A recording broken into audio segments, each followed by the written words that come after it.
All the roads are winding. Welcome to the podcast, Kathryn. To be honest, I'm always honest on here, I think. I try my best, but I have been wanting to interview pretty much since I first came across you, but it just had to be the right time, and here we are, and I'm freaking thrilled. So welcome. Thank you for having me. I've been listening to your podcast for like many years. So that's awesome. Cool. Yeah, it was like the first thing I think I ever found that was a podcast that was about things that I was interested in. I hear you. Really that's good. Like literally why I created it. I was like, there's nothing here I want to listen to. Like there was one podcast I liked, but it was all about law of attraction. I was like, okay, I want something a little bit more like witchy. And I'm really excited. Like we've been able to scale back. We only produce a show like twice a month usually. And I'm like, wow, it's so awesome. There's like hundreds of podcasts now. So it's such a wild world how quickly that stuff grows. So it's pretty cool. I'm like, oh, finally I can listen to some podcasts now. Yeah.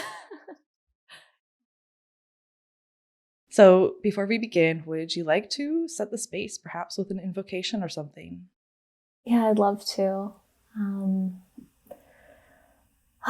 So it'll be just a little short one. I want to invite everybody, if you're in a space where you can, just to close your eyes and take in a few deep breaths.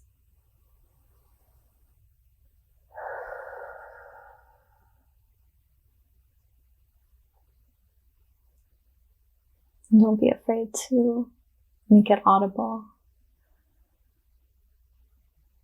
And with each breath in, just feeling yourself arriving to this space, to this conversation. And with each breath out, just letting go of all of the to-do lists, the circular thinking patterns, the worries,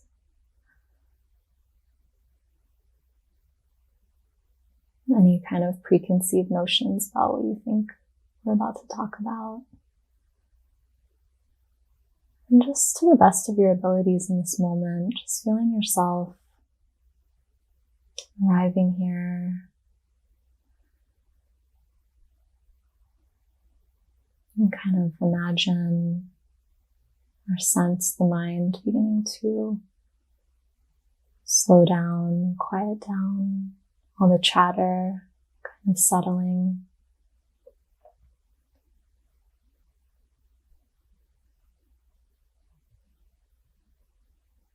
And you might notice the chatter maybe even getting louder. That's okay, that's normal. To the best of your abilities, whenever you notice the mind just starting to talk about all kinds of things that it likes to talk about, just redirecting your awareness to this moment, to your breath, sensations of the breath, chest rising with each in-breath, chest falling with each out-breath.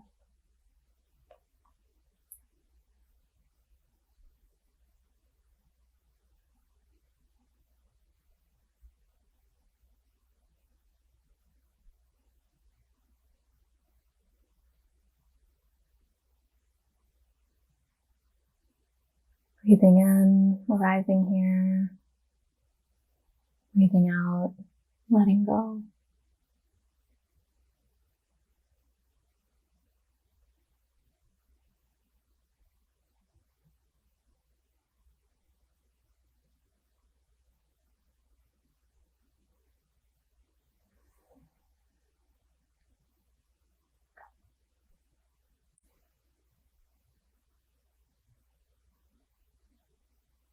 And before we open our eyes and come back, just taking a moment to recognize that that breath is here all the time. And anytime we start to feel ourselves getting dysregulated, can always just come back to our breath. It's always here. It's this beautiful, sacred anchor. It's built-in mindfulness mechanism.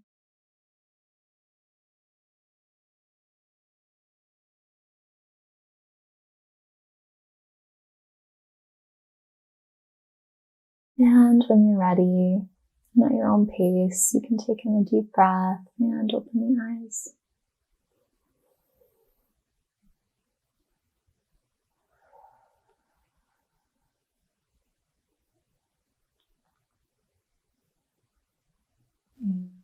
Hello. Hi. So I love to hear from folks. What is your ancestral lineage? I'm of European descent. I have all different types of European descent on my matrilineal line. It's Russian, Polish, Lithuanian, Jewish, on my father's side, Irish, Norwegian. My last name is Norwegian, and Scottish, Welsh. I think that's it. But I didn't grow up like connected to it really, like probably most white Americans. We have disconnection from our ancestral lineages. Right. When did you start learning about them? Well, my grandma on my mom's side got into genealogy, or both my grandparents did when they retired. But actually, I think my grandma growing up, that same grandma, she was always like telling me about, oh, you're so diverse. Look at it. You have all these different things in you. And she was excited about that. So I think I grew up with this story like, oh, look at all these different parts that I am. And but again, like no tools to actually connect me to what that meant except just a name. Yeah. I feel you. I mean, on my side, I feel lucky because my grandma is from Denmark, so I learned some things from her. But even still, I ask her, I'm like, what's our ancestry? And she's like, Vikings. I'm like, well, that's vague. Like, come on. So yeah. Have you in recent times, what's been something exciting that you've tapped into connecting to any of those lineages? Well, with the poisonous plants, most of the ones that I work with have, I could guess, have my ancestors were probably familiar with and working with them. Henbane is featured somewhat in Norse and Scandinavia. The vulvas, the like female shamans of Scandinavia, of Norway. There's these burial sites where these primarily women are buried with staffs and bags of henbane seed. I have theories that the name for henbane in Norse is something, it's like bill. And so that's actually where we get Pilsner, is like Bilsner. It was this kind of, because they used to use henbane in brewing until it was outlawed. But I think that in Norse mythology, there's the rainbow bridge that goes to Asgard, and it's called Bilrost. And I think it has to do with henbane. I think they were using henbane. That's my theory. I've never read that anywhere, but I think they're using henbane shamanically to get to these kind of altered states of consciousness.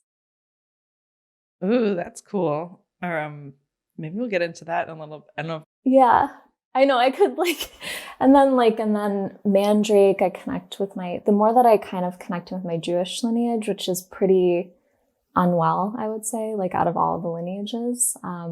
But they worked with Mandrake. So the more that I kind of connect in with my Jewish lineage, the more that Mandrake kind of lets me see them. And Amanita muscaria is just, pretty much anybody, no matter where you're at in the world, there's a variety of Amanita muscaria that your ancestors were likely working with. I love it. It's so amazing. So much to get into. Okay, before we get into all that, because I know we're gonna just spiral into some fun places. So let's honor where do you live now and who are the original people of that land? Yeah, I just moved a month ago. So I'm living in a new state now. I'm living in Iowa, and I haven't had that much time to connect in with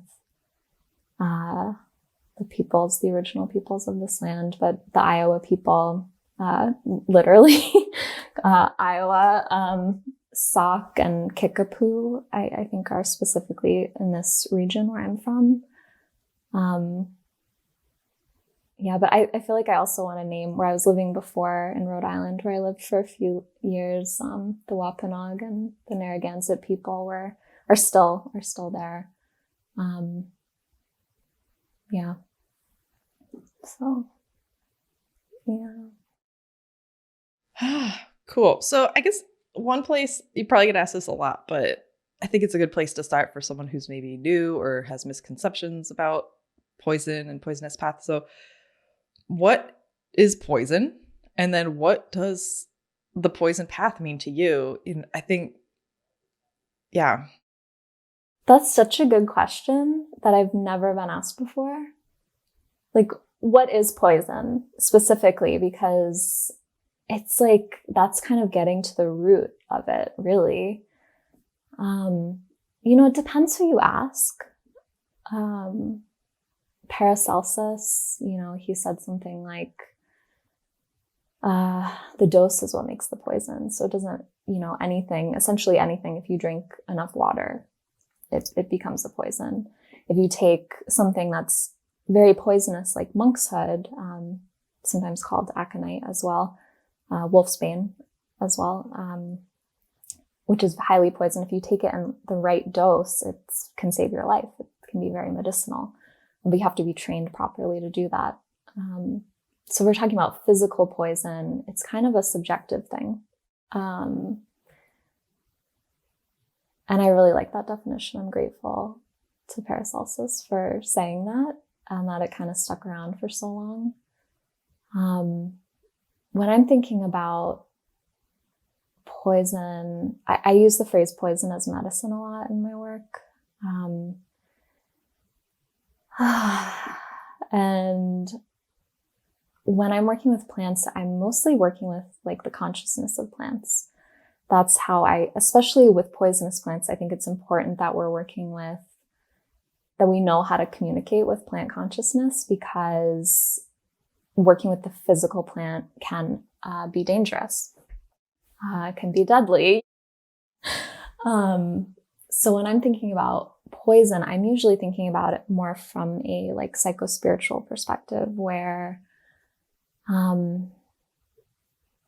like the Persephone myth, for example, where for anyone who's not familiar, the Persephone myth is this Greek myth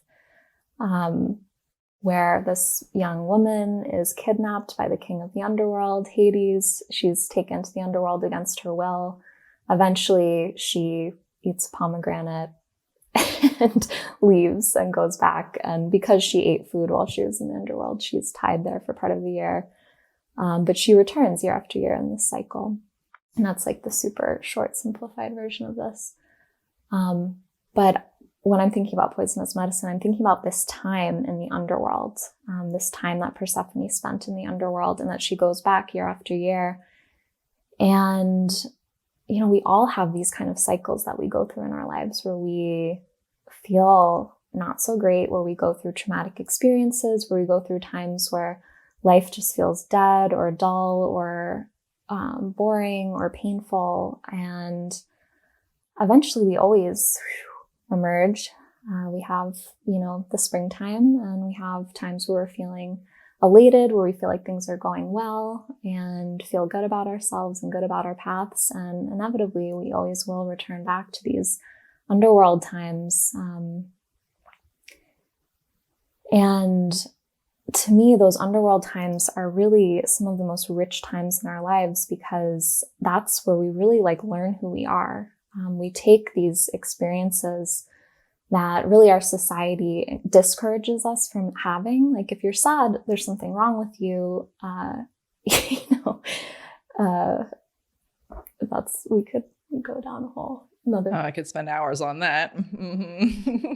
But it's usually like, if you're feeling sad, if you're having a difficult time in life, it's you're reacting to something that's going on in your environment, in your psyche, and your personal experiences, to an event that may have happened. And it's normal to feel sad at times, to feel depressed at times, to feel angry at times, to feel hopeless at times. And to me, it's kind of like, well, what do we do with those times?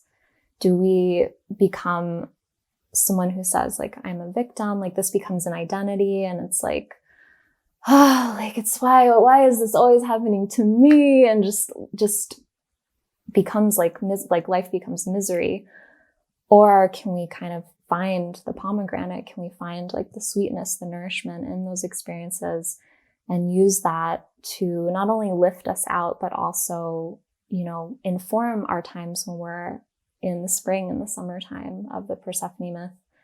And I also want to say, you can't force that. You can't be like, I think a lot of people try to do that, of just like, well, I don't want to be sad. I'm just going to focus on the positive, just only light and love, only positive vibes only. And it doesn't work. It doesn't work. It might feel like it works. It might work on the surface, but we also have to kind of like really feel these things in order to emerge. So I don't know if that's a really long answer to your question, but the poison, that's the poison I'm thinking of, as like these difficult experiences that we have. But can we turn it into medicine? Can we make it into a medicinal experience in our lives rather than just something that kills us?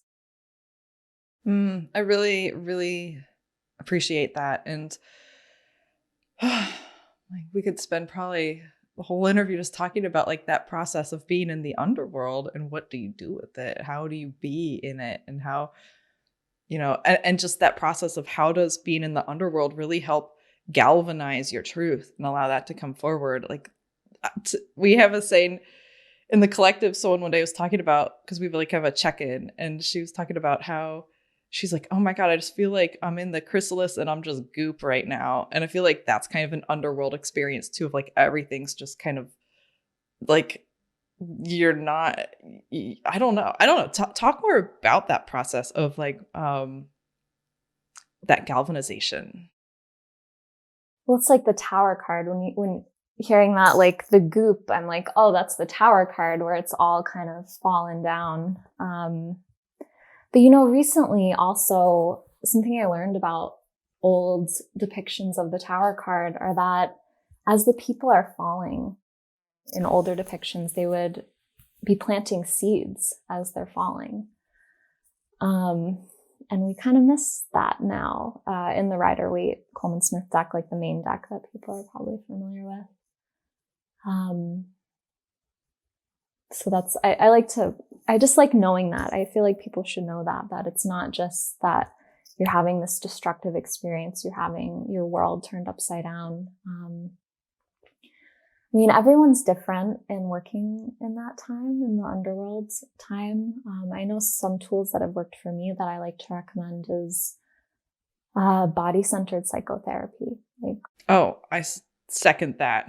Yeah. Hakomi psychotherapy, I think, is amazing. Hakomi. Yes, it's very good in my experience. And there's a lot of room for kind of woo-woo type stuff there.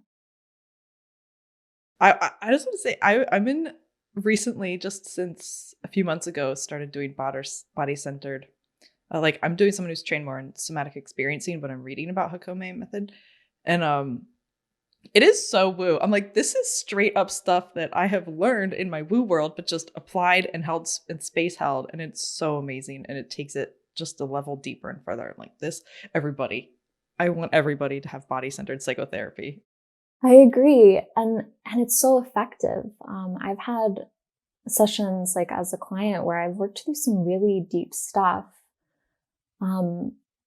And I think therapy gets like a bad rap because so much of it is kind of sucks. Like, talk therapy is good to a certain extent, if you want to kind of figure out mentally what's going on, but you're not actually going to be able to process a traumatic experience by talking about it. In some ways, I think, you don't even need to understand what it is that you're processing in order to process it. Probably some people would disagree with me on that. I also really think highly of psychedelics, ayahuasca in particular, in terms of like working through trauma, working through difficult experiences in the proper setting, like with someone who is trained, with someone who's been doing it for a long time. I think like now psychedelics are so popular that everybody is like, oh, I'm going to lead a psychedelic journey for people. And they don't have the training, they don't have the experience. And I'm afraid of how that's going to like turn out, or probably how that has turned out for some folks, or just these like really minimal trainings that you can do. And then you're like certified in what way, I don't know, to hold space for people. That kind of worries me. But if you find yourself, in a situation where you can have access to elders and people who are trained in these lineages, and who it also is great if they have understandings of psychology and or like non-dual type awarenesses, that can be super transformative and supportive during really difficult transitions, or really even if you're feeling good. It's like one of the most amazing medicines, experiences that we're privileged enough to have access to as human beings. That is just, we're in like this really weird 100 years or so where it's been outlawed. That's not gonna last. It's like prohibition with alcohol, but this is like so much better than alcohol. I can't even wrap my head around. I mean, I know why people would want to make it illegal, but it's medicine. It's like medicine in the truest sense of the word. And similarly, if you don't want to actually take a substance, there's this thing called holotropic breath work, where you're basically hyperventilating, which when I first started, I was like, absolutely not.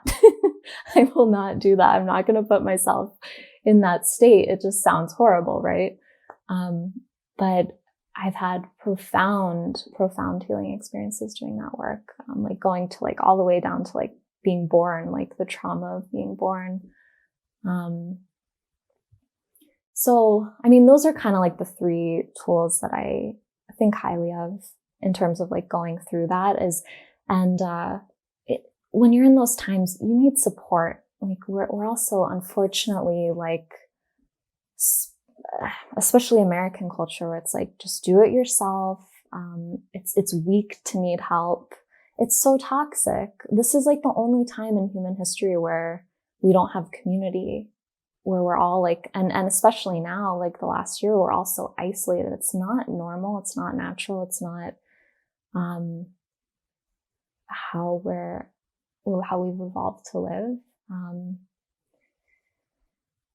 And I think it just makes it even harder because we're also, this is like the first time, well, not the first time, but this is a time in human history where we're going through some really, really difficult stuff, everybody collectively.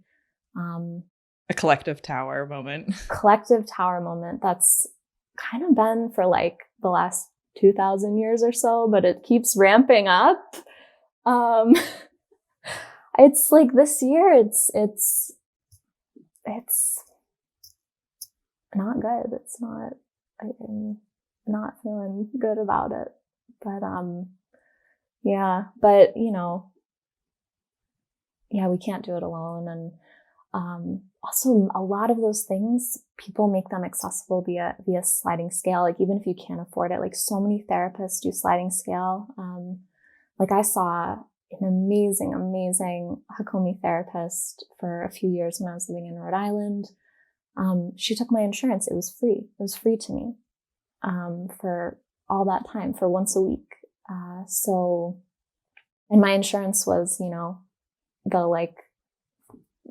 I don't know, Obamacare, whatever, you know, where I'm not like paying in very much at all. So, these things are accessible. I think we're like conditioned to think that's only for people who can afford it, but there are options. Like so many practitioners offer sliding scale. I just like to say that because I hate the thought that this could be inaccessible to anyone. I mean, time is obviously something where that can be harder for people to fit in, but you know, I don't know. I have to ask or I have to wonder, do we want to put the time in now, or do we want to put the time in later once things have gotten so much worse? And we're forced to. Right. When you're forced to face your inner demons. Yeah. I just want to say, I love this. Like before our interview this morning, I was thinking about, I was like, how can I help make therapy free to everyone? I'm like, that's a crazy idea, Natalie. But seriously, I feel like we're not meant to do it alone. There's things that only we can do for ourselves, but that doesn't mean we have to do it alone. And even if you have therapy, they're holding space. The space, I like to say the space is the medicine. It's they're holding space and helping you expand into your own, I guess, expanded perception. I know you said you expand twice, but it really is having access to those parts of you that do know how to help that part of you that's fragmented. I mean, it's so magical. Therapy is magic, y'all. I hope someone listening hears this and they're like, okay, I'm going to go get a therapist finally. Yeah, I hope so too. It's amazing just what a little thing that a therapist can say, or really anybody can say, that can just be whoa, okay. Just this little, even just acknowledging suffering, I've had so many times where I'm just explaining to a friend or something where I'm really sad about this, or this is really stressing me out. And just having someone say, oh, it sounds really hard, or yeah, just acknowledging rather than trying to fix it or be no, that's not true. Or, it's amazing just what these kind of little gestures can do. And in therapy, it's if you have a good therapist, it's, I don't know, on speed. I don't know what. Supercharged. That's exactly the word I was looking for. Yeah. Mm-hmm. Cool. Well, y'all get a therapist. I also, if I can say too about that kind of underworld space, is that I speak kind of lightly about it, I guess, or just in this moment, maybe I am, but it's really hard. That's the hardest times in our lives. And I just want to acknowledge that too, because I know probably a lot of people listening to this right now are going through those moments, because I know so many people right now are going through it. There's just a lot happening collectively. And then when we compound that with what is happening anyway in our personal lives, it's just so many of us are just holding so much and having those underworld journeys right now. And I see that, and I know it's not easy, but it's natural and normal, and there will come a time where we emerge on the other side. So. Well, I'm hearing you, and I'm thinking of our othering and kind of suppression and denial and pathologizing. Is that how you say it? Making it into a pathology of these underworld moments and experiences, and of these, the kind of shadowier times of our lives, is such a symptom of our linear society that doesn't even see cycles, that doesn't even acknowledge. It's so linear, and it's so just one note of produce, and always be at maximum. And we're not, nature's not, we are nature. We are not meant to be like that. And even just as a person in a female body who bleeds every month, I feel I go through an underworld 7 days before my period every month. I'm oh my God, everything sucks. I'm never going to make it in my life. I'm never going to da da da. And then I'm I look at my I'm like, oh, I must be about to get my period. I track it and I'm like, oh, okay, good. Okay, I'm going to make it through. It's like, oh, it's tough, but also what a gift to have that cycle so many times to be like, oh, okay, a little mini experience. Like, we're going to make it through to the other side. 2 weeks from now, we're going to be flying high. It's cool. Let's make it through this, So like we've really been, so disconnected from the cyclical nature of being. And I think this is an important acknowledging this and then just doing our best to like find those pomegranate seeds, as you say, in these cycles. Like that's huge. And that's so anti-patriarchal too, so subversive to the system to be like, no, I'm in the fucking underworld moment and I'm gonna just do what I gotta do here. Yeah. And my mind is like, before we recorded, I was telling Natalie my cards. I pulled some tarot cards. It was like, be patient, slow down, because there's a part of me that I'm just ready to like tear down everything happening in our world. But, so it's like complicated too. I also feel like I have to acknowledge that we're all kind of at these different places too, where like someone who's, working 80 hours a week, working multiple jobs and still isn't able to like make ends meet. It's so much, they're at such a like disadvantage in getting this healing work. And then I think about like at the world at large, like people working in factories for 20 hours a day, doing, just the horrors that happen like outside of the US. I think we're not usually, like in the US, we're not exposed in our news to what's going on in other parts of the world. But I just am like, I want everyone, no matter where, no matter like where you're born into, what body you're born into, to be able to have the opportunity to do this work. And I don't know how we're going to get there. I don't know. But the poisonous plants. I was going to say, tell me about how poisonous plants factor into all this.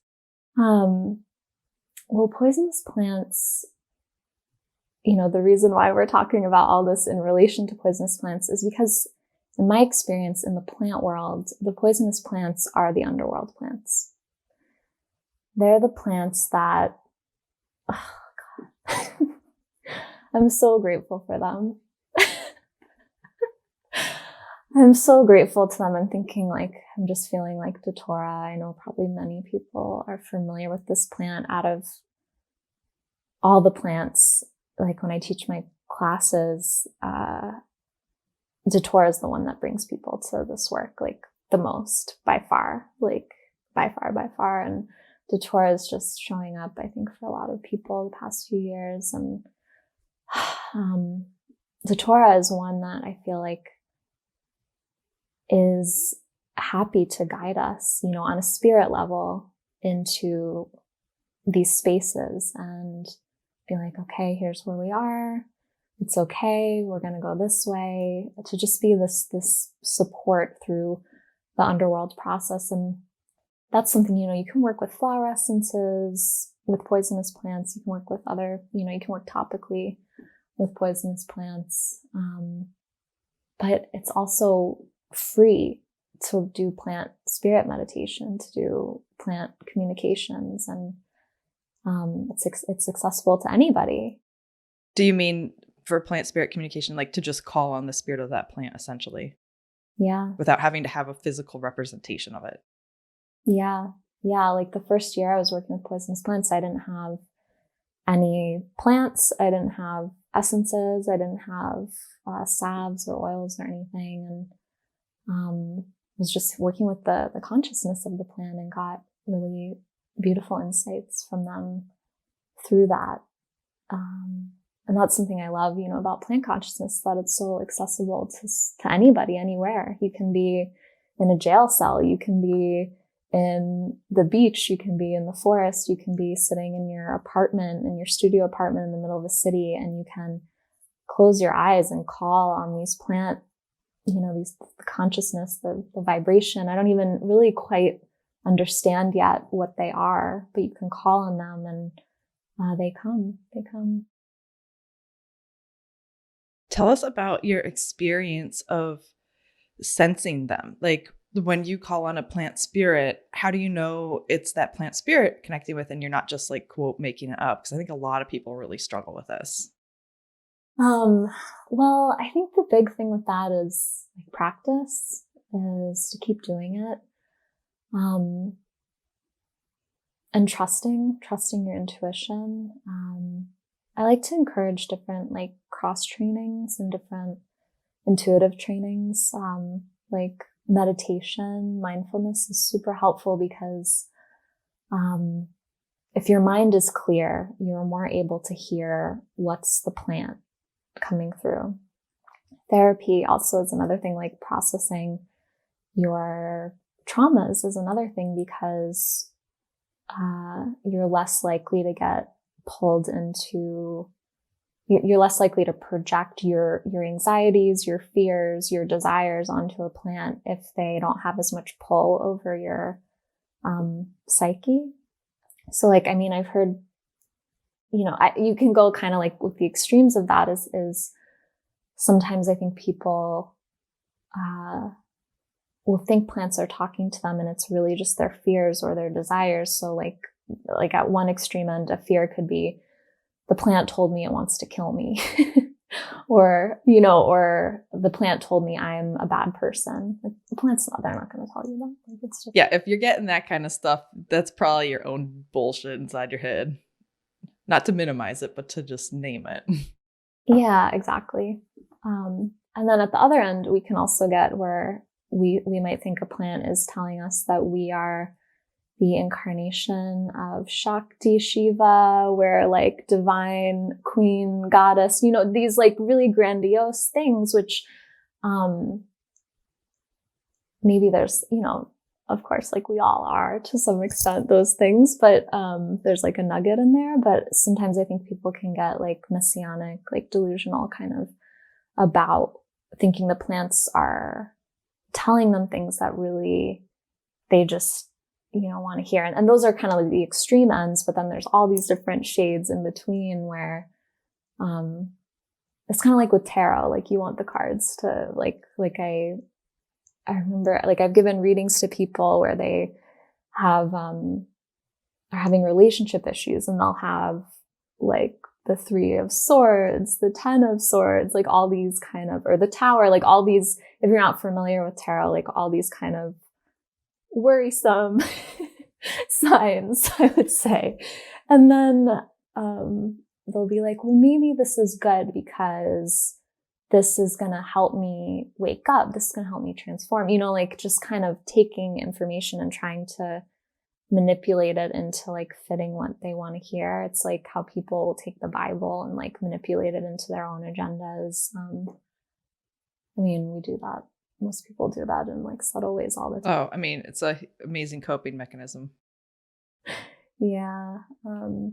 But I think, over time, you just know this is the plan, or it's not. And other kinds of things where you're using your intuition, like tarot, again, can be helpful, learning how to read tarot, meditating, therapy, any kind of divination kind of thing where you're using your intuition. All those are helpful, like cross trainings for plant spirit communication. Yeah, I like to say it's like learning a language that only you know. You have to learn those. It's like, yeah. So tell us about how, okay, what's a plant you've been really connecting with lately, and how do you sense it, and what kind of awarenesses has it been bringing? Let me just like check in. I just want to see.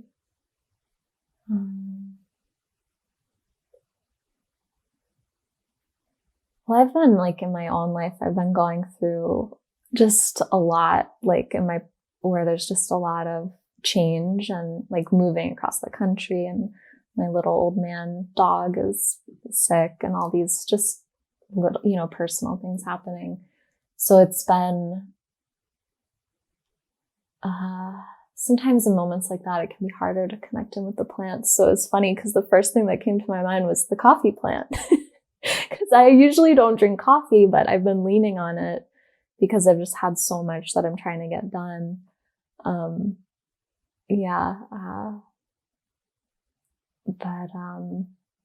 I have my coffee right here. I mean, and that's such a common, people don't realize it's like, that's a plant medicine. It is, yeah. And a powerful one. And a delicious one. I know, a delicious one. I recommend to anyone, if you drink coffee, if you drink like green tea, black tea, do a meditation with that plant spirit, because it's still a plant spirit. If you like smoke cigarettes, connect in with the tobacco spirit. And coffee is, a plant that's really been abused a lot too, like massively abused. And humans are abused in the process of making it too. So you want to be like careful about where you're sourcing it from. And the coffee will tell you, like if they're happy or not I know that sounds, it feels really nice to be doing an interview with a place called Earth Speak, because I'm like, I guess I don't really have to explain to people that plants talk. Right? Oh my God. I literally this morning was thinking about how it's so weird. Sometimes I remember that most people in the world don't really see plants as like these inert. Yeah, as objects. Like, what? So yeah, you're in good company here. I know. It feels like relaxing. Like, okay. So yeah, by the way, guys, did you know that plants can communicate with us? Not only that, they already are, and they have been your whole life. Yeah.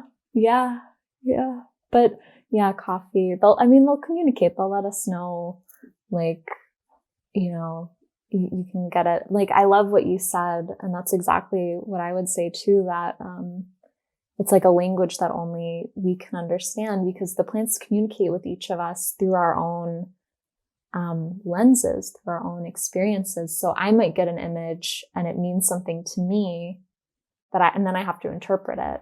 And then you might get, words, or you might get an image that means something to you that wouldn't really mean the same thing to me. So you have to kind of interpret, what's the plant saying? It's like a fascinating language, because it's not like what I'm doing right now where I'm speaking these words in English. It's like this magical kind of language. It's like the language of dreams, kind of, where it's different for everybody to some extent. There's definitely crossover. There's definitely, it's not like a total free for all. There are some like, rules, I guess, to it, but it's different. And that's another kind of great cross training, is studying symbology, because then you can understand, well, what is this saying, if you have a better understanding of the language of symbology too.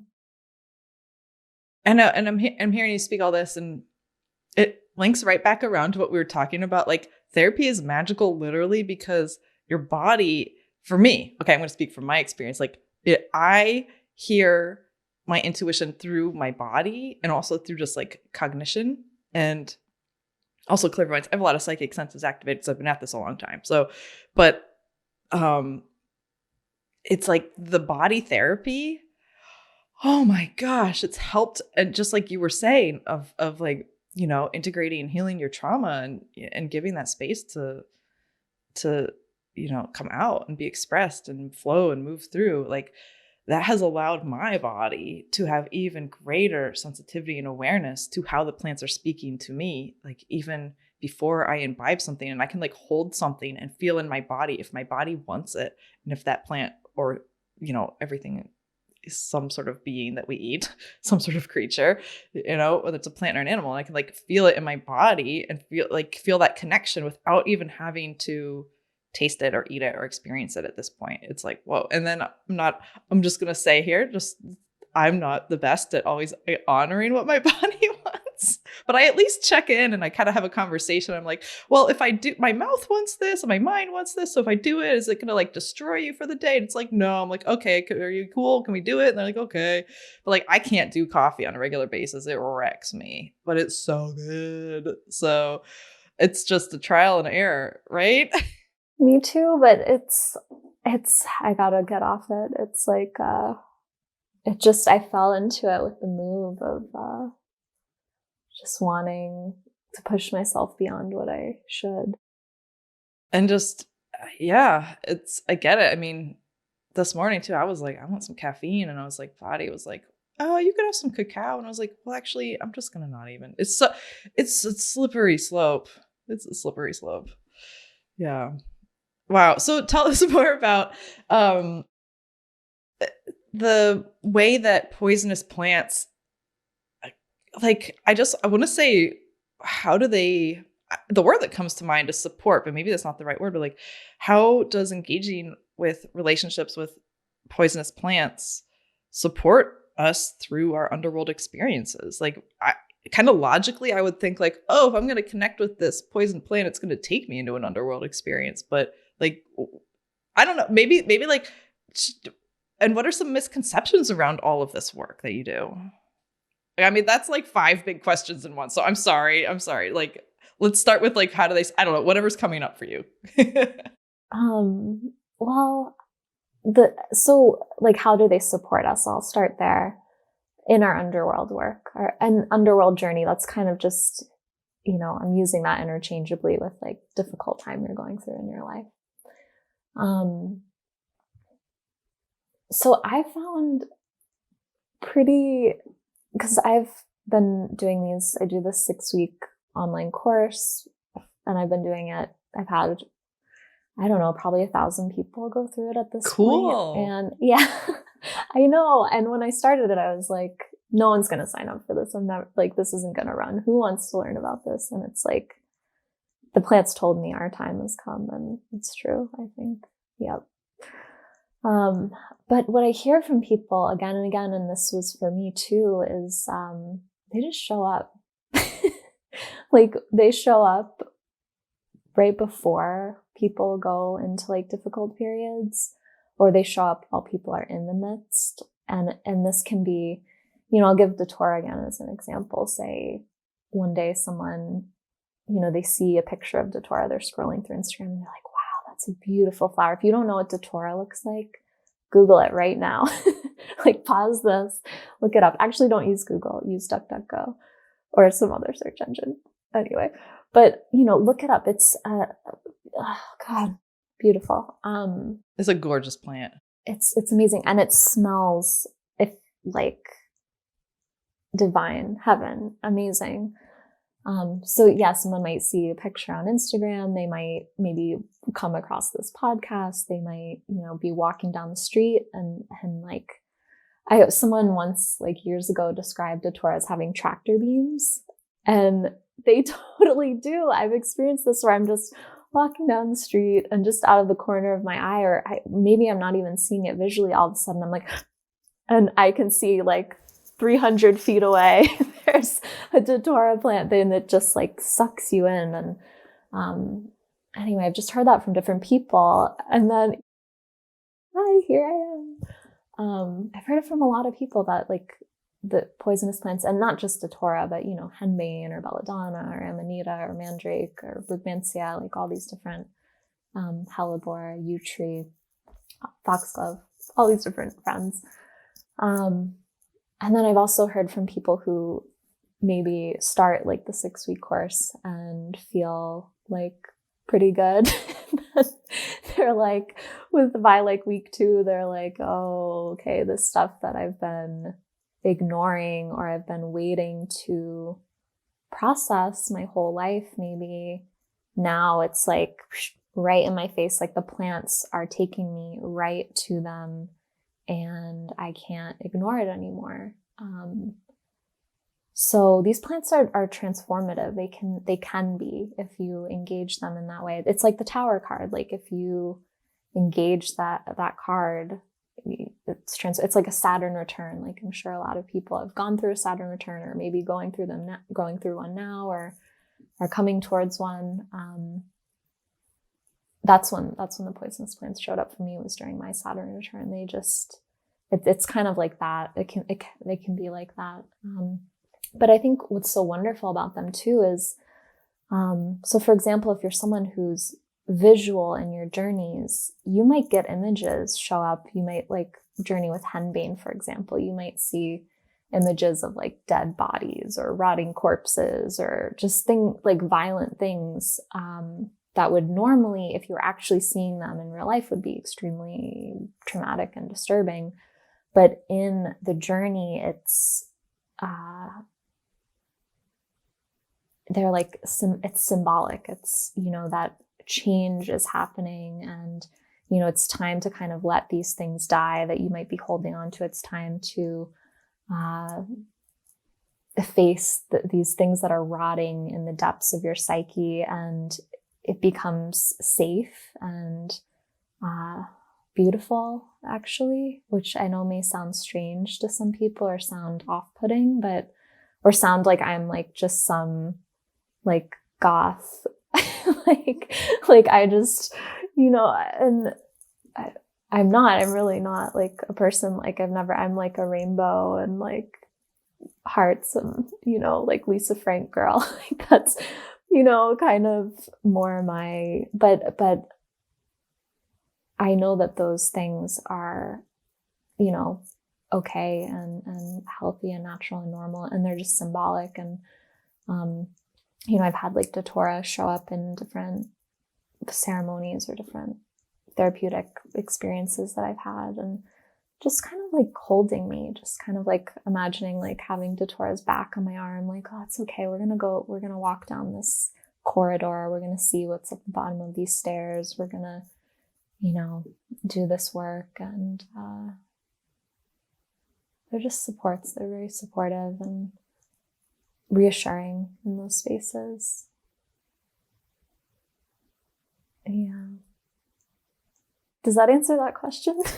Yeah. And, I think I want to share how they show up for me. And it's that I feel like they literally open my awareness to things that I never otherwise would have seen. And I think it's cool. And like, I'm actually working with your henbane. I've had it for over a year now, and the henbane essence. And I remember like last year, so at the kind of in late summer, early autumn, it was henbane showed up again and again, and I ignored it. And I was like, I'm not going there. I don't want to. Like, I know I could even feel it was like calling to some ancestral stuff. And it's like, I'm just not ready. I don't, whatever. And then one day, it was actually at the Witches Confluence, which is in San Francisco. I was talking to someone who is within, I don't know, who I had taught in a course, but I had never met in person. It was so cool to meet her in person. And we were talking, and she's like, yeah, I just got this henbane essence. And it like I was like, oh, like didn't like bowl me over, but I was like, oh, okay, I like can't ignore it anymore. It's just something, And so that night I went home and bought your essence, and it's stayed on my like little magical shelf there, and I was like, oh, I'm gonna work with you. And finally I was like, okay, I'm gonna work with you, and started doing it, and it was actually such a beautiful experience. It wasn't scary or heavy or dark. I mean, stuff comes up, but I started working with it in dreams, and it just opened up new awarenesses and helped me even, I like asked the plant spirit to help me remember the important stuff in the morning too. And it just brings through things that perception is healing in itself. It's so wild. So just want to share that too. And like kind of full circle too of how your medicine has been a part of my journey. And I am grateful that there's people like you making this stuff. Yeah, I'm happy to hear that. It feels good to know that that's a part of your medicine. And henbane is also, if I may say, like tends to show up in my dreams and people's dreams. Like there's some plants that seem like they want to be in the dream realm more than others. Henbane is definitely one of them. I'm wondering too, like with these poison plants, I want to know more about the like energetic, like what's the word? Like, what is that energetic signature almost that they carry? It's almost like they kind of collectively as a group have some sort of energetic signature that makes them such potent allies through a difficult time. And maybe we don't need to know, but I mean, I'm like the incest. I like need to know, like, what is that molecule? Like, I'm like, what is that energetic signature? And is anything coming to mind? I mean, okay, if there's not, it's just totally throwing this out there. Well, I mean, one thing that comes to mind is poison. That it's like poisonous. If you want to talk about more like the biology, I mean, for the nightshade plants, they hold in the poisonous nightshade plants. So the nightshade family is like also potato, tomato, eggplant. But also has tobacco. But for poisons, it's henbane, datura, belladonna, brugmansia, mandrake, and many others. But it has the poisonous ones have something called tropane alkaloids in them, which are part of what makes them poisonous and also what makes them deliriants. So if you ingest them, you will, they're deliriants. They're not, I don't really like to call them psychedelic, because it's not like taking like psilocybin or LSD or ayahuasca or something like that. It's like a delirium, and it's not necessarily like a complete break from reality. Yeah, it's where, it's and that's where a lot of people get into trouble. So I know that and this is also a good opportunity to say, don't ingest these plants. Like, unless you're a part of a lineage, long time, you have like a deep relationship and you're in the proper setting with someone who knows what they're doing, which is really rare to find. Don't like play around with ingestion, please. Please. Please, it's, you'll probably regret it. But yeah, I mean, the tropane alkaloids, actually that they're poison, because other plants that aren't in the nightshade family also, like the yew tree, really holds something special. That's unique to poisonous plants. There is like a signature that they have, and you can even kind of see it when you look at them. There's a certain look to, a lot of times I look at a plant and I'm like, oh, that's poisonous. Like I can just see the poison in it. Cool. And there's certain things like that. You said something too. You said a break from reality. And I almost feel like, I wonder if they're helping us break from what we think is reality and help us face actual reality of our truth. Yeah. When we're working on like with the essences or something, they can kind of, but the deliriant effect is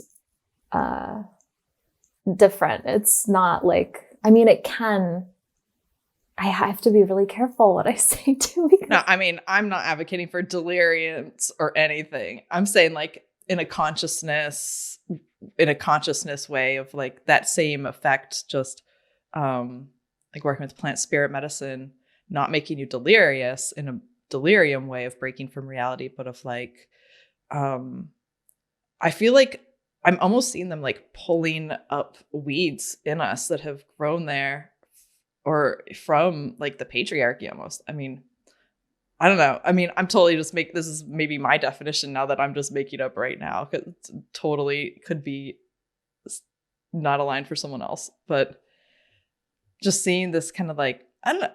Well, I guess we'll just keep exploring that too. Like, what is that energetic signature? And yeah, I think pulling up weeds makes sense to me, and just kind of getting to the roots of things, like getting to the depths of things, like even kind of coming back to the Persephone myth and Hades as king of the underworld, and Hades doesn't just rule the underworld, he rules like everything below ground. So it's like everything that we kind of like can't see.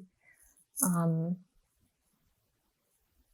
that's, you know, where I feel like the poisonous plants too can bring us to the things that we can't really see usually with our like day-to-day thinking minds. I love that. I think you nailed it there. There it is. Cool. Well, I feel like I could talk to you about this forever. Me too. You have to, I'm like, anyone, if you try to talk to me about, if you ever see me out in the world, you try to talk to me about poisonous plants, you'll probably regret it. I won't stop talking about it. Well, and maybe, you know, I want to talk to you about Foxglove. And this is totally selfish and self-centered because I have fallen in love with Foxglove, and I'm like just tending it and growing it, and just like, there's just something about the body of it. It's just like, I don't quite know yet. And I've just been sitting with it, and like, I'm infatuated, and it's not even the flower yet. It's just like the leaf base. So, I mean, I almost don't want to like ask you like, what is it or anything, because I don't want it to be given away. But do you have some words to say on Foxglove? Oh yeah. So Foxglove, you know, so you're in the first year where it's just the rosette. So can you tell it's poisonous? Can you like, there's something, even when it's just those leaves, there's like this color, there's this kind of vibe to it. It's like, I don't want to eat that. I don't know. I'm going to have to go sit with it and really see, because you'll see there's something to it where it tells you. I'm obsessed with touching it. You know, it has that like nice, so soft. Oh. Mm-hmm. But yeah, I mean, I could say a lot about Foxglove. Foxglove is kind of, I think, a unique one in the poisonous plant world, because it feels like it's probably, out of all the ones that I know that I have a relationship with, all the poisonous plants, Foxglove is the most like light and lovey, and I mean, it definitely has its cuttingness and fierceness, I'll say at times. But it's very much associated in folklore with like fairies, with, you know, Foxglove comes from folk's glove, like fairy gloves, essentially. It has like a million different names associated with fairies, like fairy gloves, fairy petticoats, fairy weed, fairy bells, all these different kinds of folk names, associating it with these, you know, nature spirits, basically. And I think you can definitely feel that when you spend time with the Foxglove. There's a little like kind of playfulness. Another cool thing about Foxglove is its connection to the heart. So I think it was either the 1700s or the 1800s. Yeah, this guy was studying, this like kind of Western doctor was studying dropsies, studying heart conditions, and he had this patient, and he was like, oh, this patient's going to die. And the patient went to go see this, what he called like, I think a gypsy woman, or, you know, something. I know you're not supposed to say that, but that was what he used, like some... his term, not yours. His term, but, you know, some like folk healer, basically some woman. And she got this remedy and from this folk healer and recovered. And he was like, okay, why is this working? So he went to go talk to this folk healer, and found Foxglove was one of the ingredients. So he started studying it, and he kind of, what's the word? Like, not synthesized, but isolated digoxin, and spent like 30 years. He spent 30 years studying Foxglove and its effects on the heart. And even now, are one of the leading heart medications. Like if you have heart issues, it probably has digoxin in it, which is synthesized from foxglove. I think that medicine is starting to fall out of favor, but so literally, like, and a lot of these poisonous plants, like in the nightshade family too, they have their use in modern allopathic Western medicine, where they're extracting alkaloids and things and using it. Like if you've ever had your pupils dilated, it was probably atropine, which came from belladonna. You know, if you've ever had surgery, it was probably also, they used atropine to like dry up your mucous membranes. Like there's just all these different things that, you know, the yew tree taxol is extracted and it's used in chemotherapy. So there's all these different things that come from literally poison as medicine, even in modern allopathic Western medicine. But yeah, foxglove is also extremely poisonous. Like if you try to make like a foxglove tincture and use it for a heart condition, you'll die. So of heart. Oh, you won't have that heart problem anymore. Yeah, it'll like explode your heart basically. So, you know, it's the dose that makes the poison, coming back to Paracelsus again. But, you know, we think of energetically too. Foxglove has an amazing connection with the heart, I find, for like if you're feeling brokenhearted, if you're having heartache, if you're feeling like wanting to connect more in with unconditional love and those kinds of qualities. Foxglove is this wonderful medicine, and it's definitely has a unique imprint out of all the poisons. There's something really like sweet about it. That's awesome. I love hearing that. I'm looking, so I pulled up my notes here. And when I sit with it, I feel excited and I feel like this luscious, vibrant, exploding with life. Like I just feel like this, like, and I also start to notice really small things when I'm sitting with it, which is, and I feel very whimsical. So, yeah, that's awesome. I'm obsessed. I love it. I know. And isn't that so cool? So basically what you're just describing is kind of what I was just describing, especially like the fairy kind of stuff. And isn't that so cool? I hope I never tire of that, of just people having these insights from plants. It doesn't matter if they know anything about the plant or not. The plant communicates to us. It's amazing.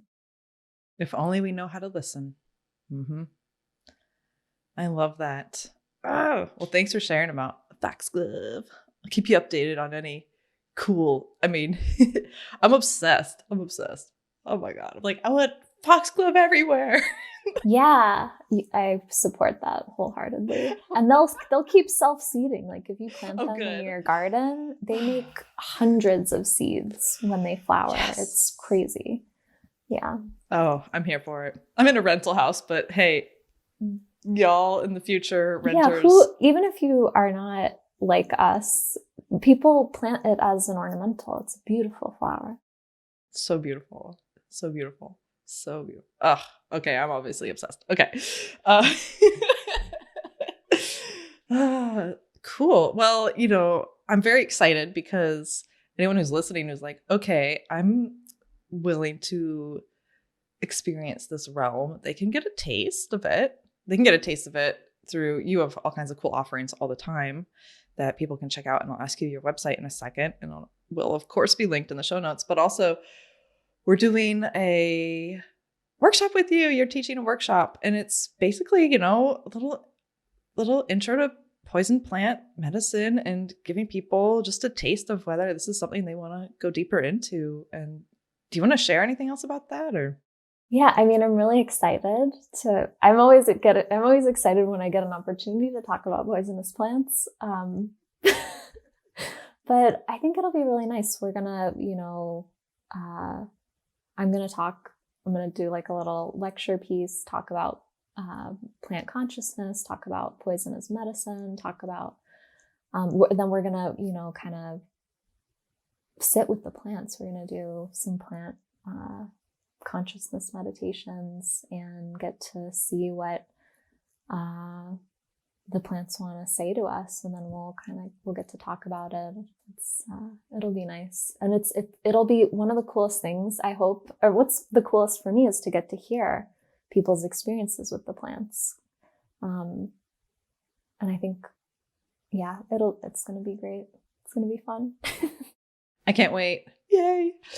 And then if someone's missed that, then, you offer all kinds of cool stuff from, one-off workshops to like whole courses and series, and you have products and things. So what do you offer, and where can people go to find you? Yeah. Well, they can go to my website, which is my name, KathrynSolie.com. On Instagram, I go by Persephone's Path, which is kind of hard to spell if you're not familiar. I think if they just type in PER, and it'll come up. My little brother was like, Persephone, what is this? When I was first starting, he was like, no one's going to know what this is. But that's basically how it's spelled. But yeah. And I teach classes. The main thing that I really focus on is I have this 6-week course. We meet online, and each week we talk about 1 or 2 different poisonous plants, and we journey with them.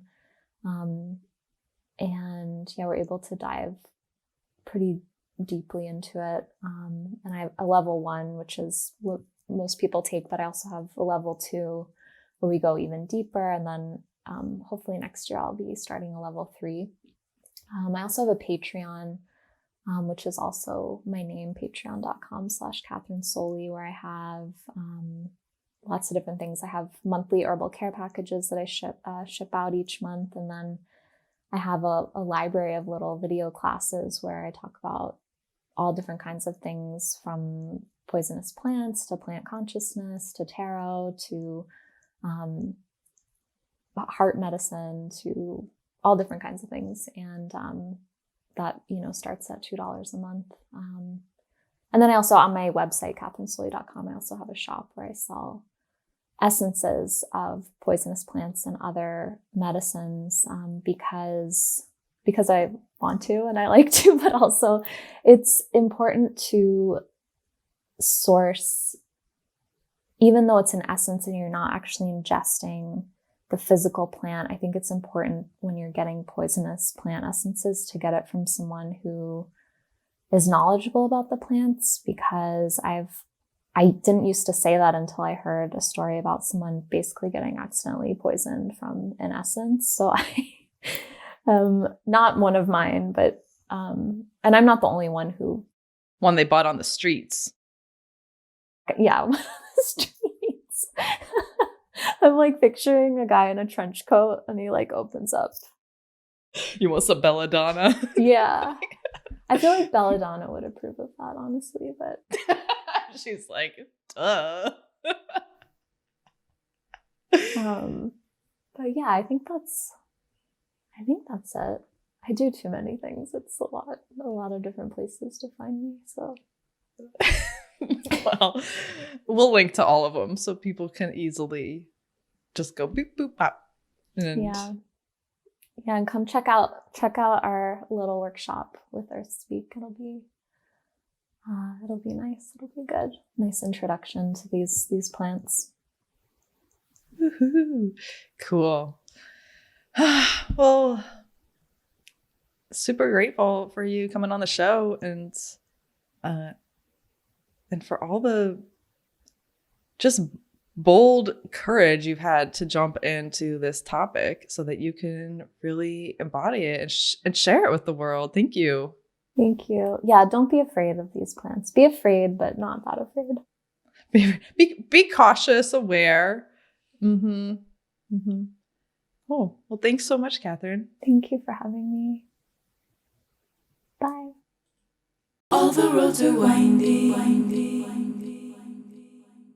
Listen to over 200 free Earthspeak podcast episodes on your favorite podcast app, and visit earthspeak.love to learn about our collective community and workshops.